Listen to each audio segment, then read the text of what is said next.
Narendra Modi statement చూస్తే ప్రజాస్వామ్య విలువలు కాలరాసే పరిస్థితులు ఏర్పడినాయని, మైనారిటీల గురించి చాలా కించపరిచే విధంగా మాట్లాడడం ప్రజాస్వామ్య స్ఫూర్తికి విరుద్ధంగా ఉందని రాయచోటి ఎమ్మెల్యే శ్రీకాంత్ రెడ్డి, వైసీపీ రాష్ట్ర అధికార ప్రతినిధి రమేష్ కుమార్ రెడ్డి తీవ్ర స్థాయిలో ధ్వజమెత్తారు.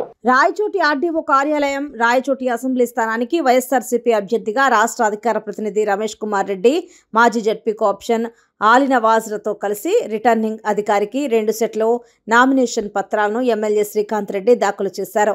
ఈ సందర్భంగా ఎమ్మెల్యే శ్రీకాంత్ రెడ్డి, రాష్ట్ర అధికార ప్రతినిధి రమేష్ కుమార్ రెడ్డి మాట్లాడుతూ బీజేపీతో జతకట్టిన చంద్రబాబు ఏం సమాధానం చెబుతారని, ఈ పొత్తుకు అలాంటి భావజాలమే ఉందా స్పష్టం చేయాల్సిన అవసరం ఎంతైనా ఉందన్నారు. పూటకో రకంగా ఊసరవెల్లి మాదిరిగా పొత్తులు పెట్టుకుని రాజకీయం చేసే చంద్రబాబు ప్రజలకు క్షమాపణ చెప్పాలన్నారు.